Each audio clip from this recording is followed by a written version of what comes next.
There is more from where that came. I can meet any cost of travel." Then Urius, champion among them, put away the cat he had been stroking, and set down his tankard, seeing the gold, his eyes open wide. His voice was rough, barbaric, of the eastern lands. "What is thy will in this, Phaethar? Why should you join us in some perilous quest? She craveth a giant's head, or a beast of infamy, or some iron crown. What will you exchange for your dear life? Think you the hooded angel will prize these coins when deep hell is agape?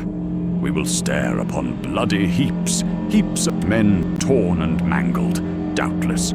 It's not some heroic show, as in parades or sagas, and there's no second chance. Battle is a cold hazard, with death sudden and unawares." "Let hazard come," said Phaethar. "A right worthy venture must be had. I've my own reasons. The time has come. These coins can get us to wherever we must go." "It be not with these crisettes that we have dispute," said Urius. "But do tell us, how come you by them? Your house has not renown for such wealth." "His own kin supplied them, I wager," remarked Kajet. "They would be rid of him. 'Tis a bribe to make himself scarce." "In some part you are not wrong, Kajet," said Phaethar. 3 moons agone, my father died, a soldier true and loyal. My brother took the lands. The law did grant it him. To me, father left only a cup, but full of gold crises, and so I will not trifle it away, but honor him, and now invest in a soldier's enterprise, for the kingdom's sake." "Many thanks," said Urius. "We should be able to put these to good use. Your saintly father will smile, and there's a return coming to you by next year, a share of the loot measured fair to your investment. But hear me, leave us now, and do forget it, else you will surely fall, I tell you. Too many lion cubs I have seen crumpled on the blood-stained soil." "Nay, I shall not be turned," said Phaethar. "Do you not comprehend me? The cup has been poured into my lap, and must remain with me. My father rated honor more highly than wealth. He used to speak of you, all of you, with great esteem. But now he is gone. The wars are forgotten. And today who respects you? They will have a parade, not for your honor, but in gratitude for your departure. So you must bring me along. No, 'tis not about loot, rather the time for deeds of honor, worthy of the bardic song. So I insist on coming, and to be taught soldiering. It is my sole condition." "There be not much honor in a muddy grave, lad," said Urius. "Men don't do this work because they want to. No, you just provide us the funding. You shall win honor enough thereby. All the town will be chattering over it, your trust in us. And then, indeed, you will have not only life and honor, but wealth, 12% in the hall, by law. Come, be reasonable. Life is good here in Ulthor. No one would leave it willingly." "Would they, Kajet?" Kajet did not answer. He was thoughtful, studying Phaethar. "I perceive this one's hidden game," he said, smirking, lifting his tankard for another swallow. "The whole town knows about you, Phaethar, still being wounded over that lovely lady you courted and fumbled. Forget her, lover boy. There are many others. Have you a crush now on the Duchess?" At this there was hearty laughter. Phaethar did not laugh. Urius gazed upon him, measuring the noble. He turned to Kajet. "Nar, we cannot take him anyway. He is a noble. By the code of this land, we must make obeisance, work under him. and he hath not yet whetted his sword in blood." "Rightly argued, I have not," Phaethar said. "But remember my father's work. He taught me some deadly weapon handling already. My offer stands. If ye refuse, ye shall be cast out ere long, and when you beg your bread, you shall regret it. Then you will return with your tails between your legs. But me you will not find, even if they mind you back in town, without honour. Therefore advance me now, or forever rue it." Then Urius reached forth and took the coins. "All right, lad, but I do not suppose you will long last. So be. Let these 2 krisetts meet tuition for our teach on soldiering. Now call thou for more ale." "Hold, you must first hear what is our condition, brazen one," Kajet added. Urius looked him and whispered, "Kajet, have you a word what be our condition?" Kajet looked away. He squinted. "You know, we do also have a condition. A certain condition. Tell it to him, Urius." "Ah, yes, our condition," said Urius. "Well, since you are a noble, we expect you to look after rightly what nobles are wont to look after while on expedition." "What?" said Phaethar. "I recall, they handle maps and the like, and wield fancy words against cunning factions. Especially do they make use of their monies for the company, and they keep our disputes in order. But do not hope that your load will be light. Expect no special treatment. Aye, and there be some other things of some sort," later said. So, at last, they accepted him, for some destiny lay upon it.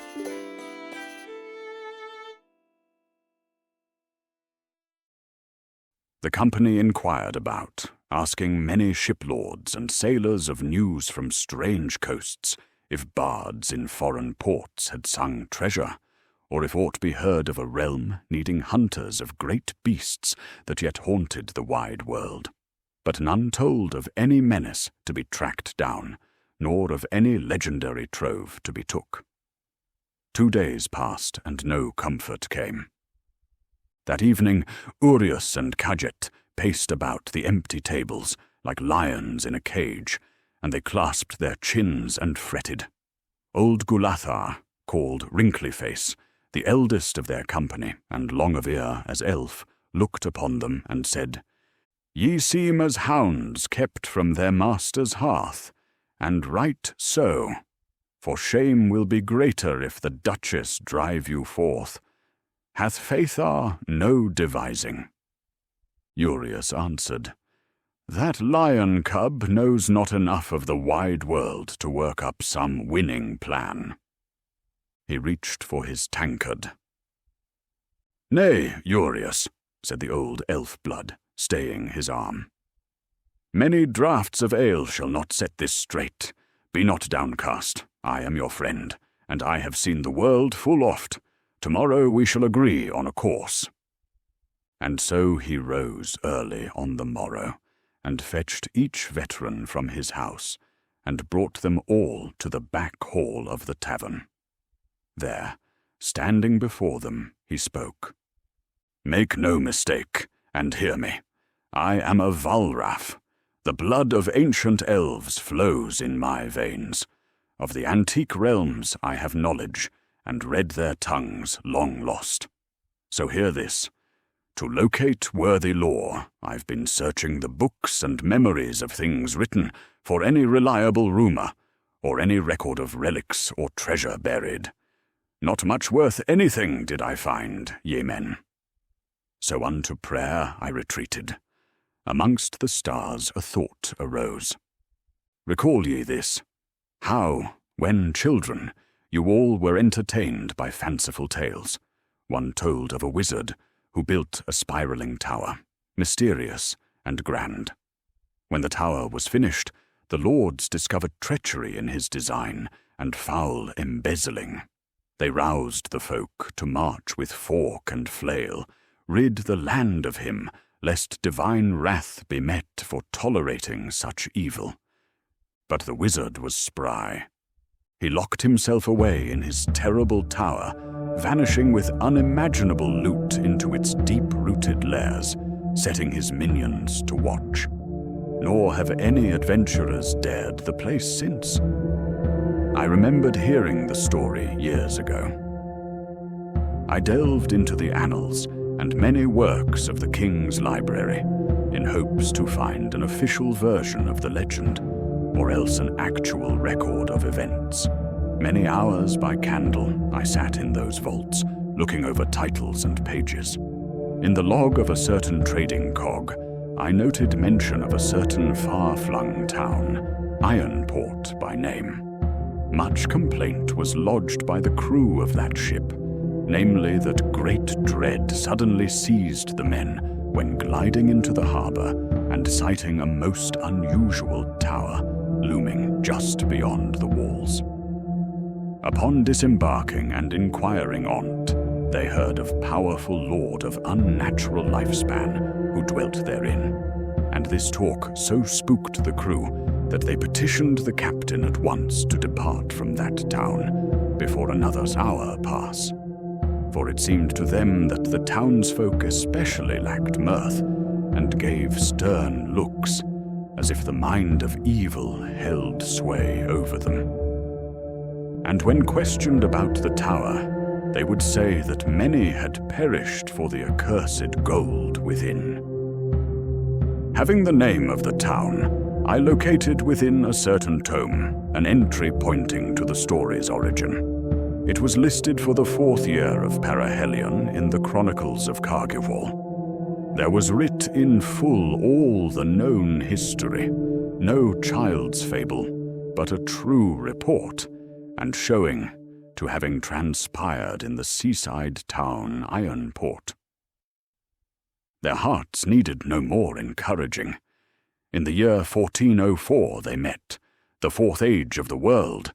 There in the homeland they knew, Ulthor rich in sea hall, foremost kingdom of Whitehawk. So let the tale begin there, at the tavern that evening, bright with the glow of many candles, being the day before they expected to sail. In a large room apart they stood, and there they were gathered. The thick oaken doors they closed and locked. At the famous table of whitewood, the oath room, under the sign of the Golden Mermaid, they assembled. It was the soldiers' mead hall of Yerbath, city upon the splashing sea. Dedicated brethren and no strangers to deadly risk, they roused themselves with spoken oaths to go campaigning and thereby win heaping treasure.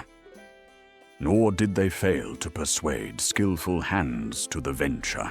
Individuals no adventurer should ever neglect to bring along, for strange and unknown are the foreign lands that the seas divide.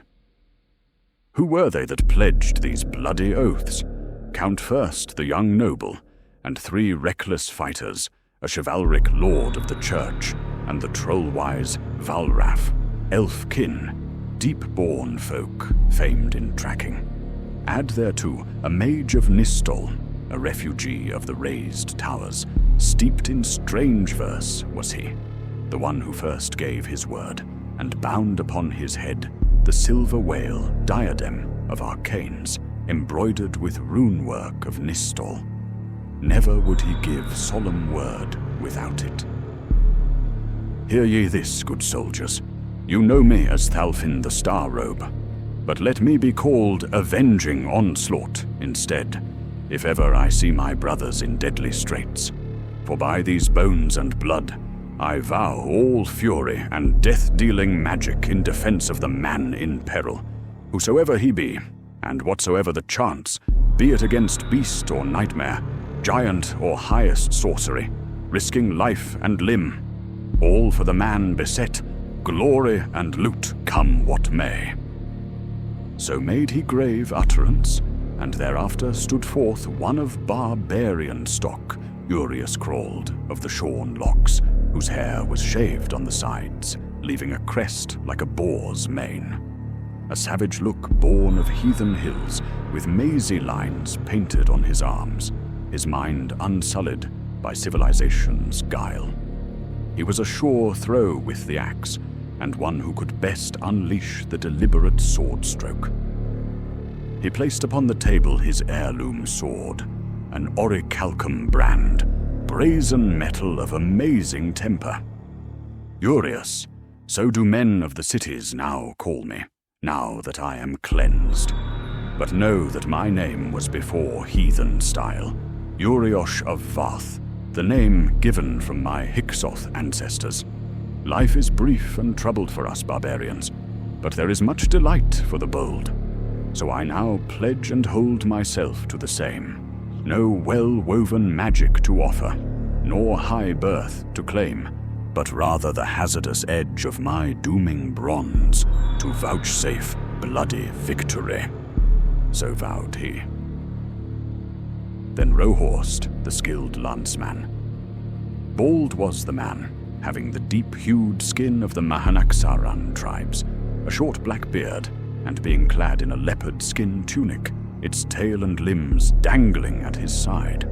He was a sure tracker in the wilds, and a master of game, and of finding faint vestiges. I also gravely vow, and let my share of the booty go to the man who sees me delay my spear or many-knotted club, unsure of strength from above, if ever a mass of enemies overwhelms us, for first shall I go down in heaps of the slain. So the lithe-limbed Rohorst gave his word. Next Gulathar the Valraf made vow. A troll-wise spelunker was he, himself bred of an enchanted realm. Kin of deep earth, his ears were pointed like a fox, and he had a hooked nose like a sesquin bird, with worried eyes, and being hunched by countless years. He it was who knew many things needed for rough adventure in brooding caverns or mazing tombs of pagan kings. My oath does not shy from like boldness of tongue, for I never leave a soul trapped in the depth of some echoing cave, broken in the dark, abandoned in a sightless pit, groaning under inaccessible gloom. I will abide by him until his last breath. Then was oath saying come round to Soren, Kajet, Rolkson of Nirus, the hulk standing a full head higher than other lords, and so unnatural was the threat of his sinews and muscle, that his very presence caused concern. Handy with the battle-axe, and war mallet was this fighter. Swore he his simple oath, his voice churning deeply. By my grandsire's honor, put to proof my word, from this hammer, let only dreadful deeds spring. It shall smash beasts, confound enemies, and put to flight ghouls and trolls until they slump into the very shadows they cast. So he vowed with a frown. The man was a mass of devastation. Then Norgonce, Marshal of the Order of Amuri, a lord mindful of heaven's law, took up the famous blunt basher, Mithrohan, and spoke the sworn utterance. He brandished the steel mace, the shining holy battle relic, so that not any soul weariness come. For my companions I shall pray when the sun rises and when it sets, and may the power of the Almighty work through this sacred basher, a weapon to pulverize the skulls of the wicked. And if the fiends know not enough to stay put in the dust, you shall hear me pronounce a holy word that will banish their foul spirits back to bottomless hell. So were the words the thick-bearded priest spoke, echoing power on high. Next stepped forth Perithio Lothran of Childishire, the halfling, being a nimble scout and bold. He was one recently having ceased to mourn his wife, for she had passed into the life to come. Even now I stand on a chair to make my point, yet although my stature may seem no great advantage, Do not doubt my training. The havoc of war holds many a surprise. You will never see me withdraw from death-dealing, no matter how dire an enemy. Down into the deep tracts of hell I will crawl, into any hole or crevice, treading on sleeping behemoths, my fingers quick to dissemble any lock. Young Phaethar took the oath as well. He was, after all, the bright-eyed son of a Rumilian noble, although he had not yet wet his sword with war blood. These recent years have never afforded me a chance for glory, let alone fame, but neither have any here been sung by a minstrel. This gilded plate armor shall come back dented and burned, or not at all. You will see me fight alongside you and answer any attack. There is talk that I loved the fair lady of Henway, and I wooed her. 'Tis all true. Now the day has corrected me. My thoughts cannot quite recall her face anymore. Instead, thought of onslaught never ceases. When the evil seed attacks, put me up front. Lastly, the oath-saying came round to Harpio Leafhad of Chermund, the other halfling, war companion of Perry Lothran. Harpio stood, but did not step forth. He did not approach and vow at the table of Whitewood, but stood still with his thoughts. Thalfin of the Star Robe looked at him. "Speak, friend. Tell us what troubles you, and know that there is no shame in retreating from the oath-taking." Harpio Leafhad looked up, and with sincere words confessed his mind directly. In truth, at first talk of glory and glittering spoils lured me to this chamber, and I was moved by thought of fighting beside my friend. Yet I am older now, and my spirit wearies of battles. My limbs cannot bear more deadly adventure, good fellows. Years of drudgery we spent in the wars of the spear. Further trouble I cannot shoulder, for you speak of things dreadful, terrible, of places where men should not go. Yet already has warfare sore vexed my peace of mind. You, my friends, go find your glory. Our Duchess has given me leave to retire to the farm, and spend my waning days tending my kin. Let me breathe in the open air, as long as it is given me, offering my tithes at church, without wealth or fame. My prayers and blessing shall be with you." So speaking, he bowed and began to leave the room. The others spoke assuring words, and made his purpose seem the better, that he stay behind, and live long, retiring from world-seeking, for the life of the adventurer who would sack the nether realms is short indeed. They named themselves Bladetongue, for that the oath of their tongues was as the blades they bear. Not all who will be told of were their pledging oath. Damis and Odohir, archers of Isle Lot, took pay, and a share of the haul when they returned. Freedom from the death risk was theirs, no need to die in some wizard tower, nor a hero's work. But later did Damis become Bladetongue. And when the oaths were spoken, the company made to leave the oak room. But as they went to seek merriment in the smoky tavern, Norgonce, the grey hair, stayed them, and lifting up his voice above all said, "Abide ye a while, and keep shut the door, good sirs, and hearken. For I must declare to you certain high matters of state, learned from nobles and from knights, men in authority, yea, and from the Duchess herself, royal daughter to the good king, lord of the Ultherings, who is now full advised of these your plans. Earlier this day was held another great council, and I was there in the fastness of the Grand Duchess of Yerbath. Know ye well, it is no wholesome thing that some soldiers hear of their fellows freely falling to the seas to quest for gold, while they themselves must keep watch from the castle walls and patrol. Dull work indeed.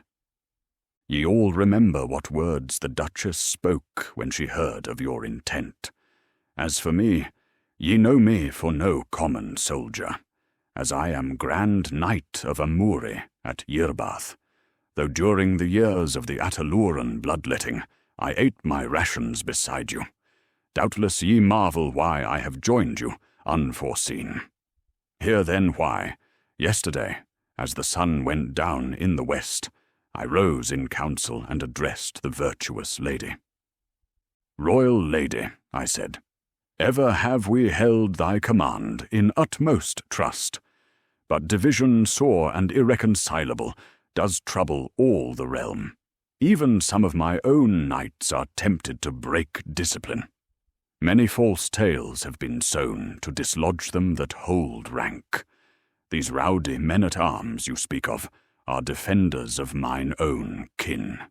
Therefore, I pray thee, forbid them to follow their own designs, their ill-starred and thoughtless quest, for if they sail far to Cargiwal or some other bitter land, there they will surely die. I urge you consider not their words, but rather their deeds loyal of past service, which may redeem them a mere slap of your disciplinary glaive.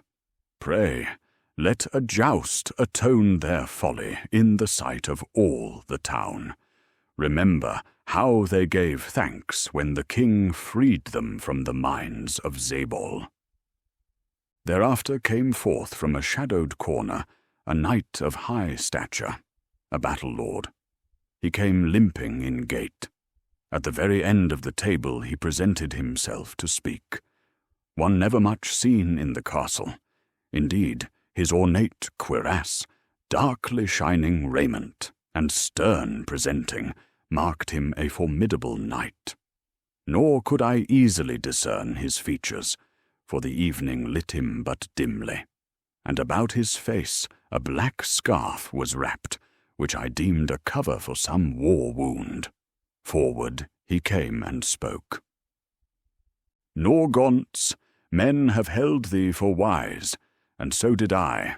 But this suit of thine puts me in doubt. You say these unruly soldiers gave thanks for their deliverance from chains. Was there ever a man that would not thank his king for release from that hellish fortress Zabol? You would yourself, no doubt, and recompense hard chains for humble acts of gratitude. So they did nothing worthy of remark, and I am one who would know, being myself no stranger to such debts. And the unknown knight ceased not there, but made further discourse.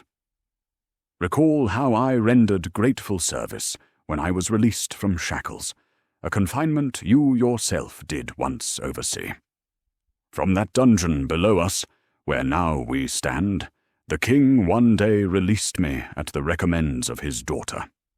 For I had skill to read the meaning of dreams, and the king was sore troubled. For this gift they set me at liberty, with but exile as penance for my revolt of the previous year.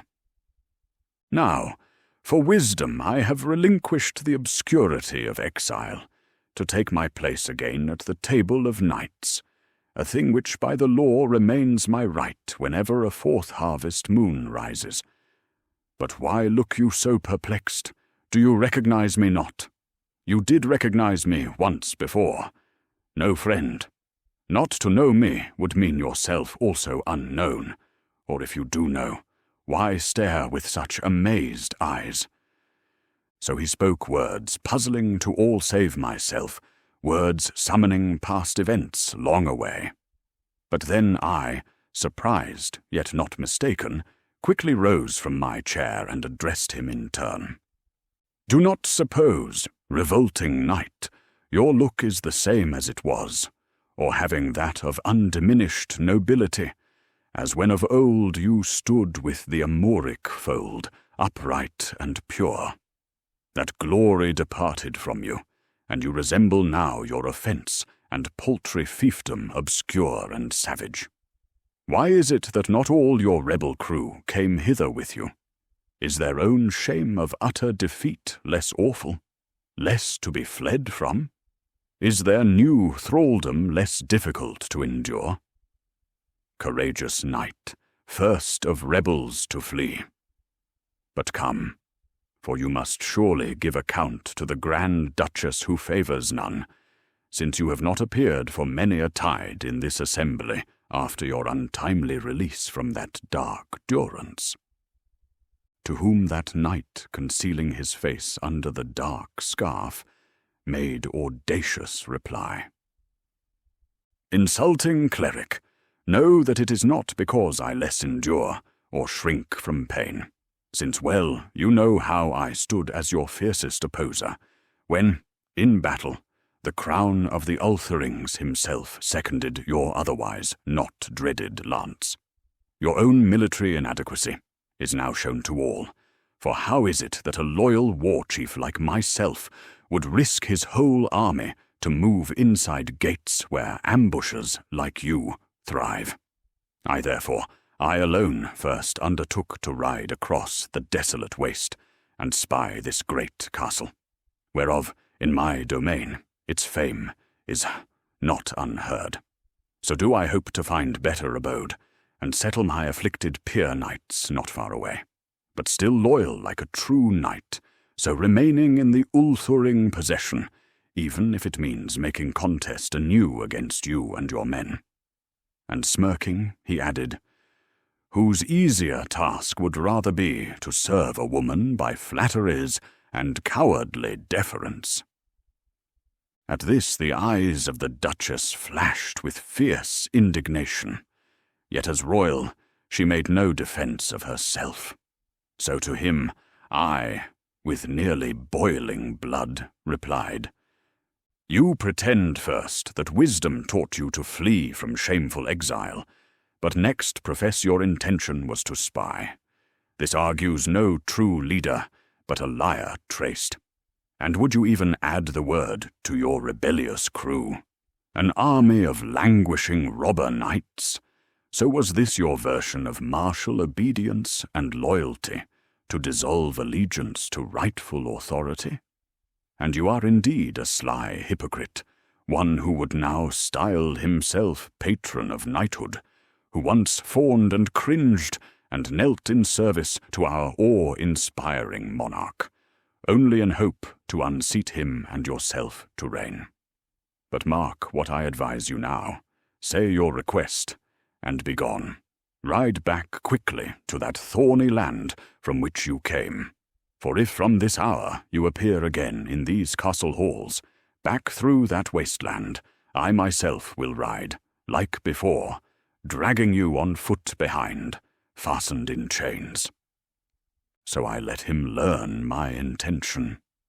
Next he retorts with contemptuous brow. The day on which I do become thy captive, then talk of chains, proud, exalted page-boy.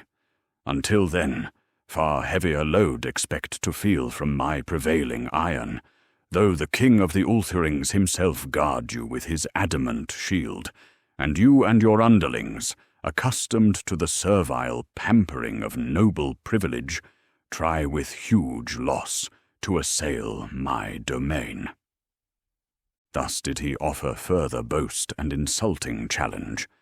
But before that repellent knight could renew his lowly words, the Duchess, seated, resplendent in her heavy brocade, stockings, tight-fitting doublets, long billowing dress embellished with pearls and jewels, like a Juno, with echoing voice addressed him.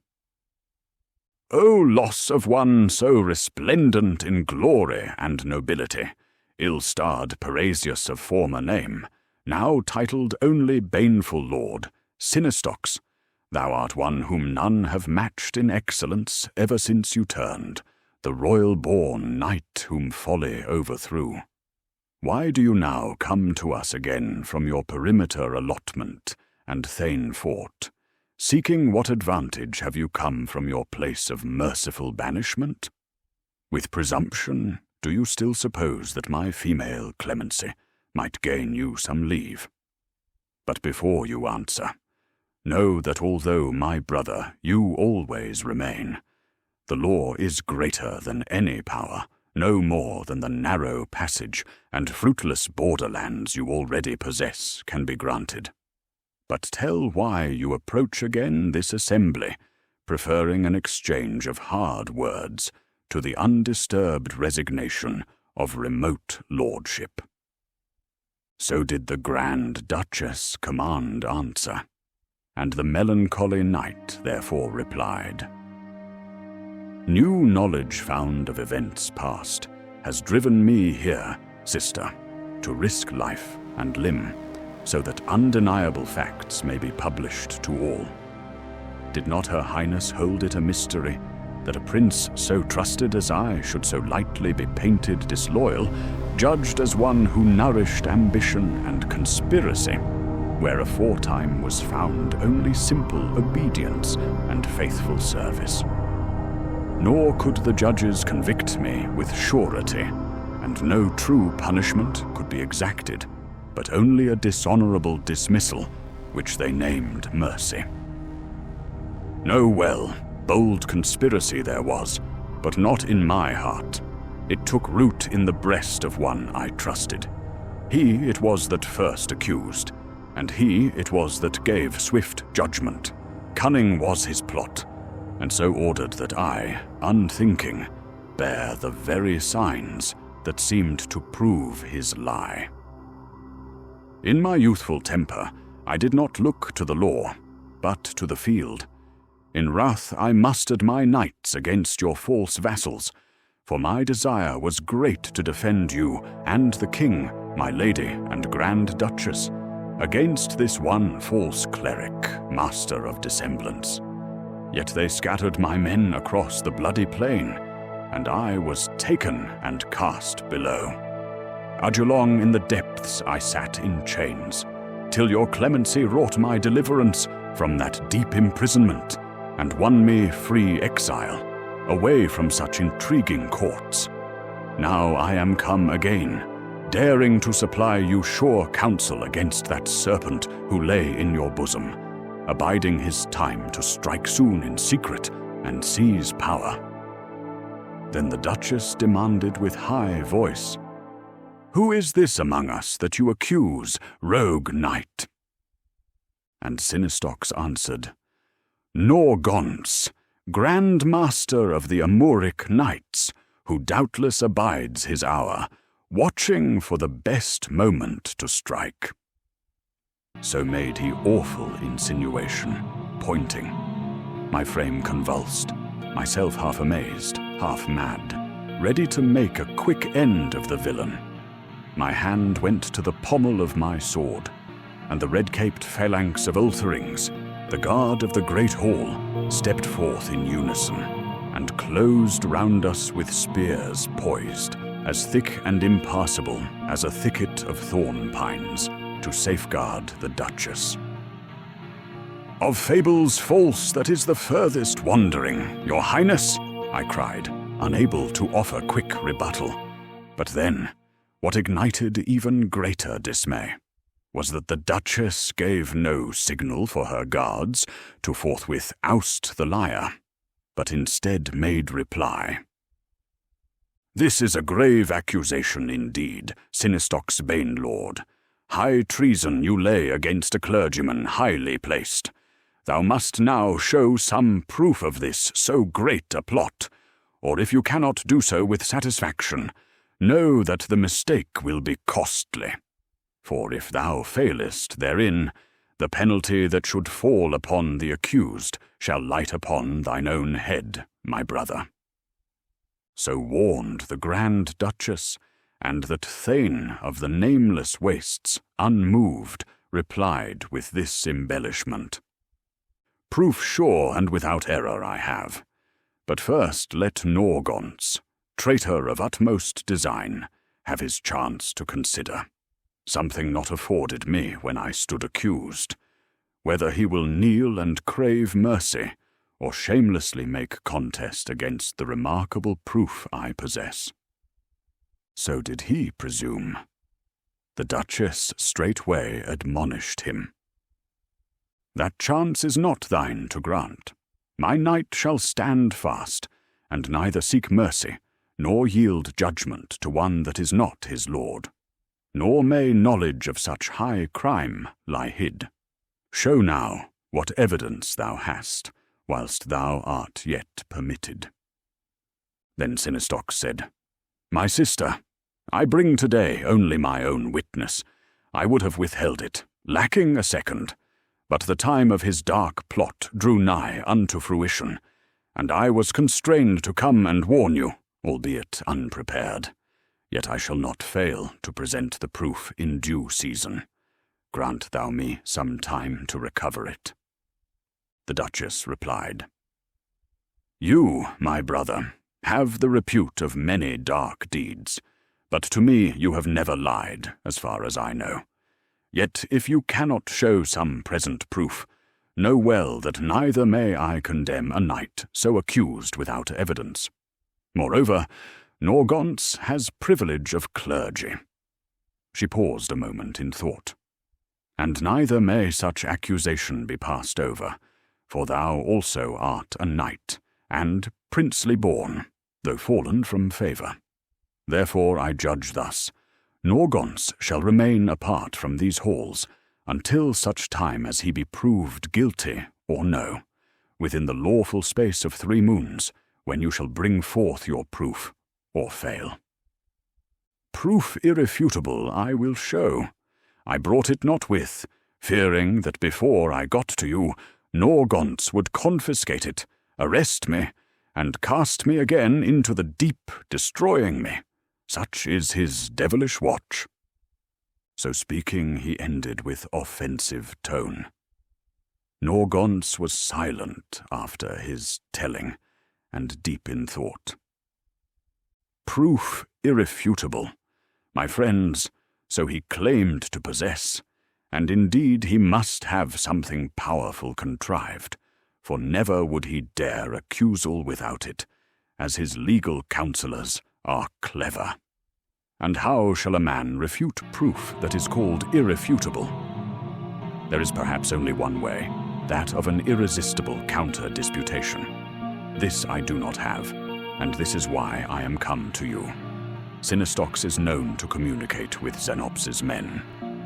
Knowing the tower's fame, Sinistox must have gone to Xenops seeking a new patron, and in turn, Xenops found him a valuable political ally.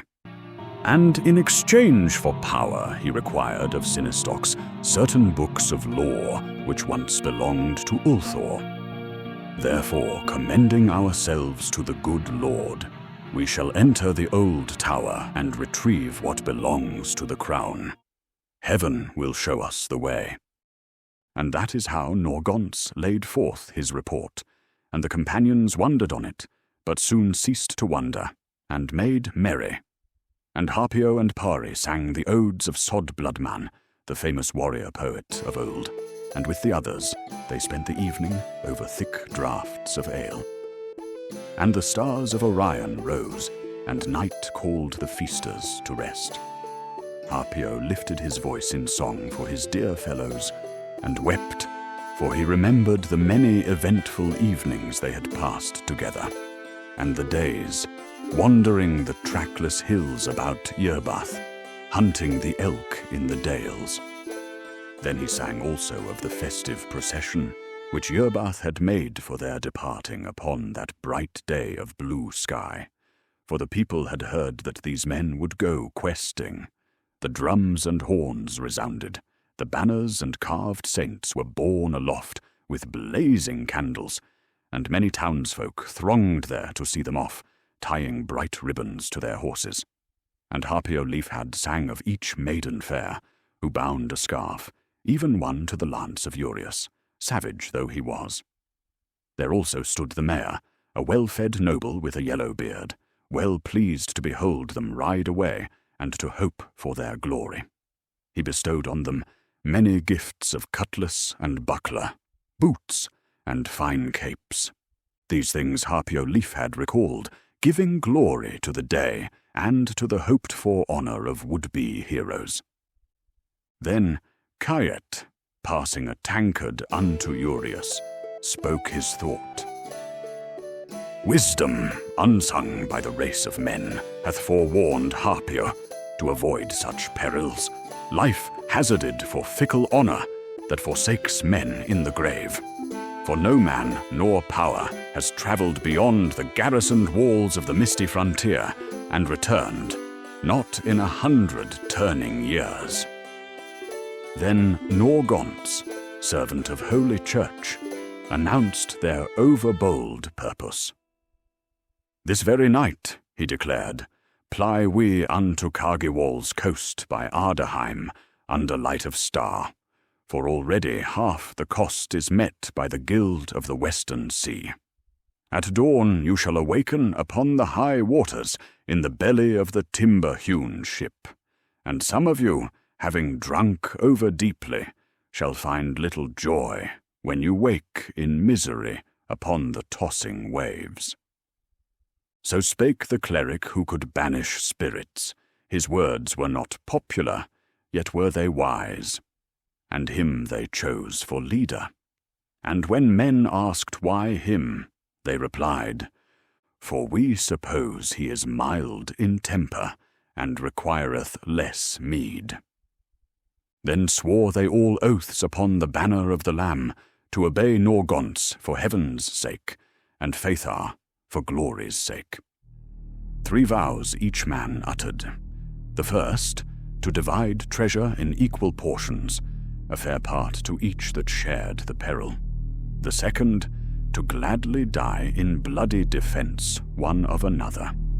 And the third, that upon the selfsame night 2 years hence, they should all meet again at the Golden Mermaid, the very oath-room wherein they stood, whether as conquerors of vast worlds, or as shades come up from the underworld. Many a gladsome tankard of ale they drank that night, till the barrels were emptied, and sleep summoned them away. Then Norgonce, who was never found drunk, rose and called the blade-tongue together, and with a last song and farewell, they set out for the docks. Harpio, weeping, went along to see them off. What power moved these men to depart their beloved homes and friends, and embrace near certain death? Was it rumors of wondrous treasure stored beneath an ancient tower? Or was it some other power dwelling beyond the known lands? Surely thoughtless frenzy had seized them, for they were no litter of puppies wandering idly into the wilderness, easy prey for far-seeing hawks and devouring serpents. Yet the glory that ever taunts men informed them little of how to fit out a campaign or search for a lost hoard. In the Ardaheim wastelands, perilous foes lay waiting, readying death, and little they suspected how swiftly their plans should unravel and go awry. A good weight of the money was spent on food and provisions, and bearing the packs they made for the merchant's wharf. With the waning of the wolf moon, the creaking bellies of some ships still rested there. They came that starry night unto the shore, the water black and shining like steel, all still save the lapping of the lesser waves. Many ship frames they passed, propped on shoring like the skeletons of leviathans, and about them lay hammers, saws, and many craftsmen's tools. There also stood a huge bronze kettle filled with black pitch, melted for the sealing of the leaky hulls of guild ships. And one wharf-master worked early, whose task was to stir the pitch and tend the flame. When he espied the adventurers, he came straight to them and gave greeting, saying, Good yeomen of Ulthor, angels protect you on your sea-treading. Sizable are your packs and war gear, so I guess rightly you hope for one of the better ships. By the look of you, you hazard some distant shore. No doubt ye be fools for glory, judging by the dreadful choice of your weapons. But see, many are the tall-masted ships here. What say ye now?" Then Norgonce, whose eyes flashed like lightning, replied, "The clover ship Alambrest. She is the ship which the guild has commissioned. For Ironport she sails this very hour, ferrying these reckless fools to their glory. Say, is she no longer here?" The master shipwright answered, "Ah, I am curious what ye covers are after. Much of you was spoken bright this day, and in the square when the sun was high. Milk righteousness, like unto the kings of Ulthor. So all men say of you. Yet have I seen many set their faces toward that grey town Ironport, seeking the broken tower, wherein lies, as men tell, the hoarded treasures of elder time. But oft have I seen them return with empty bags and withered hearts, for when they came near the place, their courage failed them. One there was, I mind me well, who dared to enter, but ever after was he a lone man, poor soul, who returned tongueless and handless, unable to tell of his mishap. But come, I will show the way, for most ships suffer not the Alambrest to moor beside them, and she is set down at the far end, for no man will berth beside a vessel cursed for accursed shores. Yet fret not, that grim and demonic Neptune of heathen superstition holdeth nothing against her." So they followed him past many a tall ship resting upon the dark sea, till at last they came to the Alambrest, a fair sloop whose prow was carved a mermaid's bust. They thanked the shipwright and offered him a coin, but he, returning it, gave them a stern look, saying, "Go with all speed, and do not linger long in that wretched port town. Fare ye well." They struggled with the sizable packs hefting all the gear aboard over the dark waves lapping restlessly against the docks. The ship was one of the famous clover ships of Ulthor, merchant crafts of large belly, with cabins well made of sturdy oak. No creature took note of their embarkation, save for the atrocious dock spiders, thickly haired and many-eyed, which hung about the timbers quietly watching the unwelcome guests.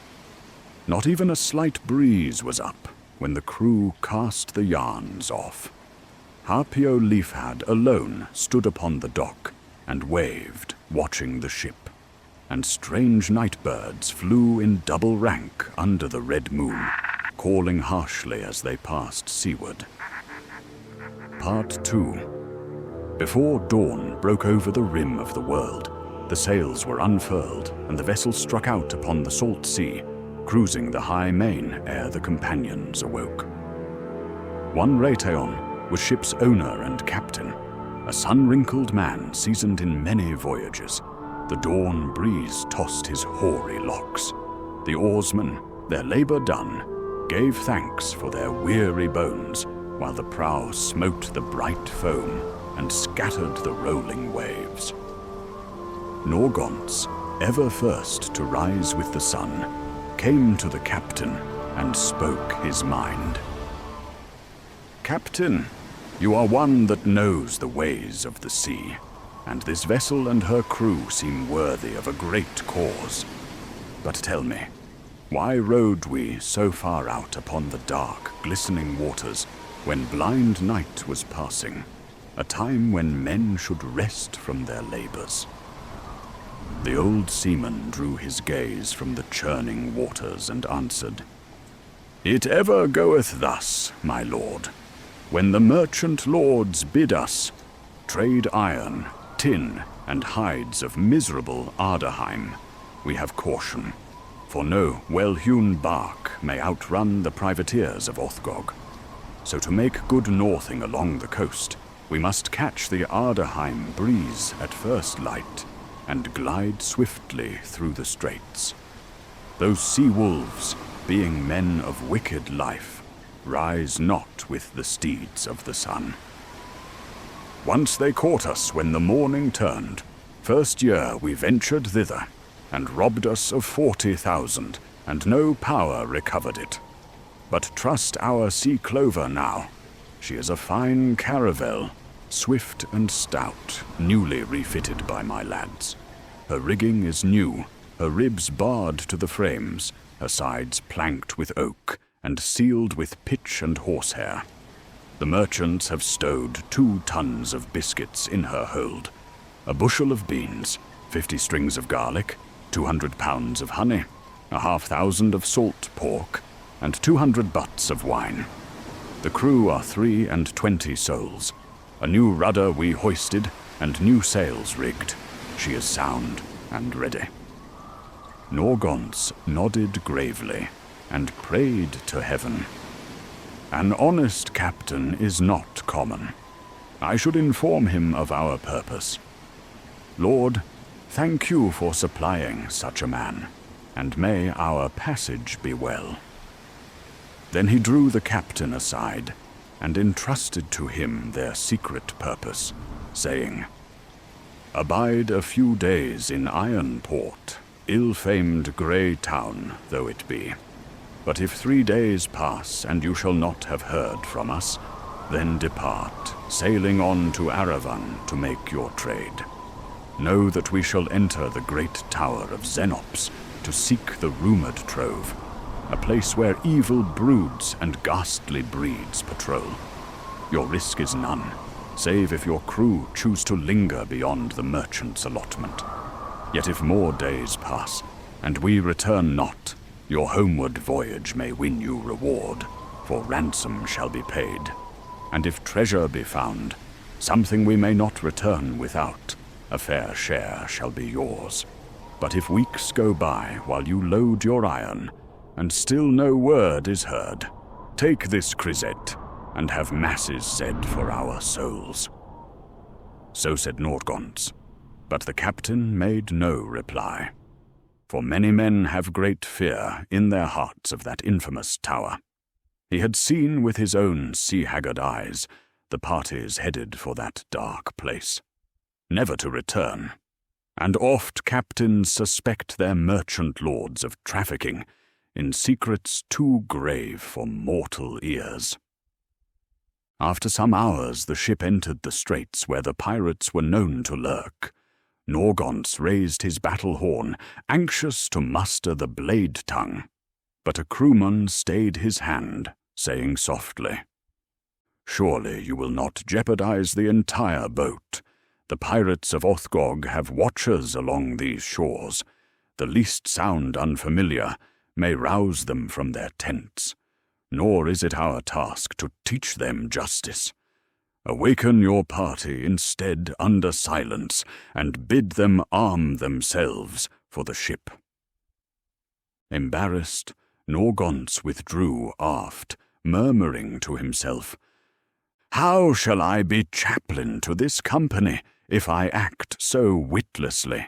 Lord, why choose such a man as myself for a task so great? He went below and roused the companions without noise. Up rose Lothran from coarse blankets in the musty fore of the ship, and the strong savour of tar and rope smote his nostrils, and the sudden light did sting his waking eyes. First he clad him in tunic and close-woven hose, and thereafter he took up his short sword in its leather scabbard, brass-bossed, the fittings thereon glistering as stars in the firmament. This he slung across his back, and over all he cast his woolen mantle, whereon were cunningly wrought the griffins of his father's house. Then he drew on his black boots and rose to fasten his broad girdle about his middle, and as he buckled it, he swayed to and fro, for the night's ale sat ill within his belly, and did churn in most sour wise. Now was Lothran a landsman and no sailor, and all these things together brought sudden convulsions upon his body. Straightway he unlatched the forward hatch and stumbled out upon the deck, striving manfully to keep all down. But his striving availed him naught, for that which was within him he rendered to the sea. The crew laughed at his plight, saying, "Fear not, lad. Waters so smooth are rare indeed." Then came Rohorst and Urias crawled, and others, armed and ready to defend the ship. The fair wind bore them all through the narrow straits, every eye peering at the shores on either side, eyes searching the dark shores. But no pirates stirred that morn. Surely the sea-wolves would have their prey, had they risen early like most other beasts.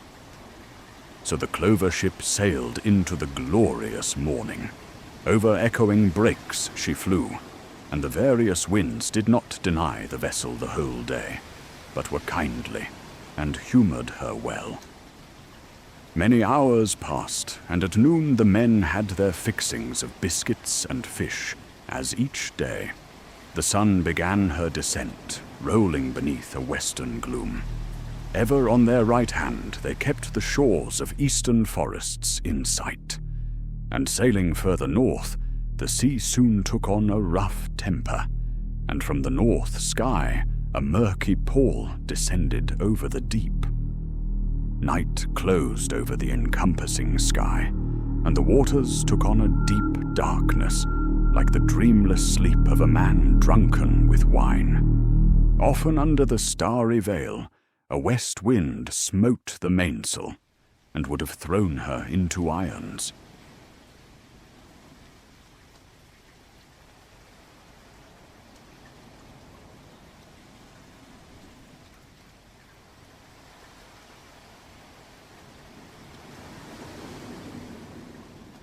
Yet the pale light of dawn outran the sky, and at last, toward late morning, they made Ironport upon the 8th day before the Calends of Imbres. There stood upon shorings an incredibly massive ship, a mountain of timber, new raised by many craftsmen in the bay, strange in her shaping, with up-to-date curving hull, yet remembering the arc of the elder flood. Then Pere, noting town and ship, said, "Ironport, where men build strange ships and stranger towers. It be a curious place indeed." Now they drifted to the dock, secured the lines, and disembarked. Young Phaethar watched the folk moving on the wharf, strange and sombre of cheer, and Peri Lothran, noting his stare, described the place. Frowning folk be they, of Ironport, not hearty as once they were. So also faded are all painted things here, of melancholy hue, houses piled of timber under relentless fog. Look at that old beggar, foul-smelling, bent, but his face etched with mindful plans, the wrinkles sagging. Such a wanderer knows the worth of rumours. Then Phaethar answered, "Rumour? Of what rumour speak you? Why have the Shield's men brought us here without full disclosure?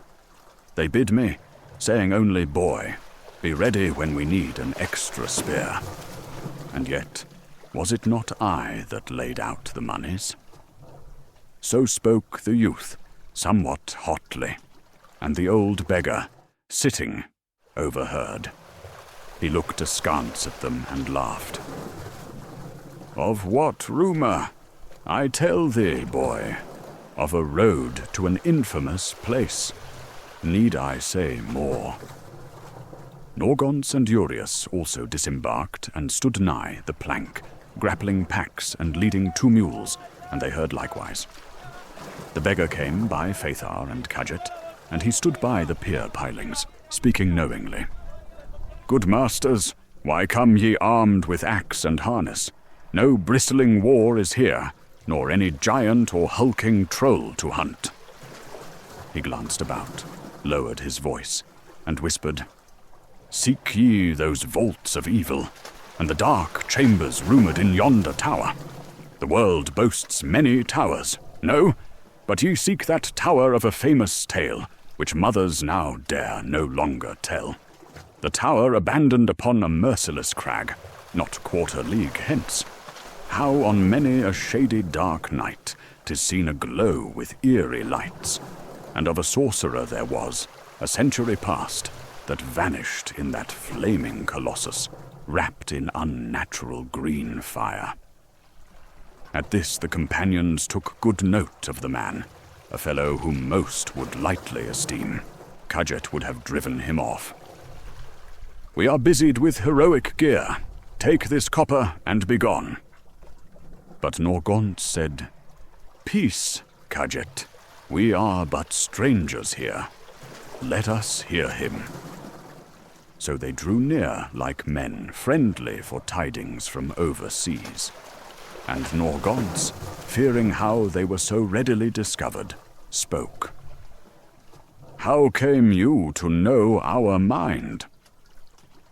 Why then, said the beggar, a few coins for me, trouble. No master's sight is needed. Your look bewrays you. No sailors, yeah, but soldiers without a war, turned adventurers for a risky take. Phaethar looked to Norgonce, who nodded. Then the youth gave a silver. Many thanks, my lord, and mayhap another 2 silverings will loosen my tongue the more. Norgonce gestured. Phaethar paid. Good. Be wary of the townsfolk, lest they suspect ye of anything. Note there the inn with the blue trimmings, the growling dog. Bed's good, mutton soup tasty. All my lord will pay for these comforts is 4 silverings. Bear not your arms within, for troublesome men carrying heroic gear oft would taste their last meat there, and so such men are now forbidden. The ale costs dear, but is a happy brew. The old maid that serves is not so nasty if you speak little and smile often. When night falls and the wind takes the lamps, then make you ready, and not before. When the eye of the wane, Arcturus, climbs the upper vault, and Saturn sails close by, then, and only then, depart upon your quest. Thus no man shall see you, nor any know. So spake the beggar. Yet, like a mule that champeth the bit, he had more in him. Norgonce perceived it and said, Tell us, old man, what gate is best? By what paths shall we achieve the tower of Xenops unnoticed? And what perils lie before us? The beggar in sharp whisper, Name not that wizard so loud, if you would fare here in town unmolested. He looked about as one fearful. Aye, I can tell more, yet 'tis perilous talking, and I might forfeit my tongue if the civil judge take wind. Scarce could ye pay the price for that forbidden word. Norgonce answered, as was looked for. Name thy sum, if thou art bold. 3 obols on 2 pieces of gold, and then ye shall hear all of what I know too well. Phaethar enhanced him coins from the purse, glancing about, and right away the beggar led them aside to a marine shed, away from all the bustling docksmen. There they sat on stools and barrels, and with a sparkle in his eye, he drew from his ragged cloak a bottle of bright liquor, the rum of Carnox. He took a lewd and long swig from, and began. Keep ye the north shore under shadow. Go up to Crane's Hill, where stand 2 rickety windmills. Choose the mill with the broken sail, not the other. Ye shall see the back door shut. Take this key, unlock and leave it in the hole, for there I sometimes rest me bones. Beneath the grinder is a little door of iron, leading to a tunnel under the hill, the smuggler's way of old, wrought before the tower was feared. It runs beneath the wall, and out into the thorny wood, and bringeth you to the path ye seek. Shun Bale Street by the butcher, and shun all gates with sentries. My lord the Baron keeps eyes there, and ye shall be seen. Mark how quickly did even I, a doddering wretch, mark you, leave spear and sword aboard your ship, bear only daggers to the pleasant inn. Look you well about. Few dwell here long in town, and those from without depart ere nightfall.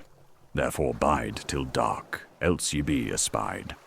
We of Cargywall are no lovers of foreign kind, nor given to the hospitality of other nations. Stay within the Growling Dog, till the sun drown 'neath the waves, for many varieties of sailors take up in there, as it serveth by sea law, not Thane law, and so hath indulgence to pour for strangers. The townsfolk like not newcomers, and nourish a secret dread of the night. They desire no more disturbance, no more spectres, no more stolen babes. The rule is this: guard your tongues and make no trouble, and go not near the abandoned tower. In this last ye will be breaking the rule. Mind you, be not fools coming back to wash in my sight when your work is bloody. Such ends ill. There, mine is said, and nothing more be left unsaid.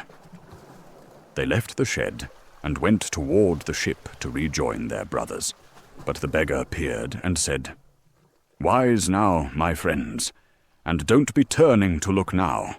2 marine sentinels stroll by your dock. I say don't look. Be covered with your cloaks and give them no heed. If they speak, feign ignorance of tongue. Hasten straight to the inn, talk to none, and grant your servant another silvering to divert them from you." They gave him 3, and he wambled off toward the sentinels.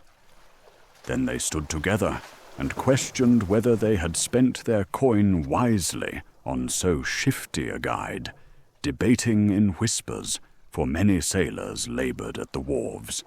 But he began to pester the guards and dance for them, which they liked not, and so departed.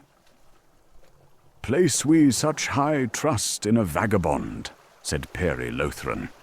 "Gets he coin of every band of adventurers and drunken men? Surely many that followed his counsel perished anyway. Or if his word be true help, then the success of many previous raiders leaves no treasure for us. Let us go at once and find the path by day, making bold entry, ere any can hinder us." But Norgonce answered, "Rather heed now the old man's counsel. We are not in our own land, nor are we from contempt. If he has deceived us, justice will not forget him." So they returned to the wharf and told the blade tongue. Many questions were moved, and much devising put forth. But Norgonce's plan had the mastery in counsel.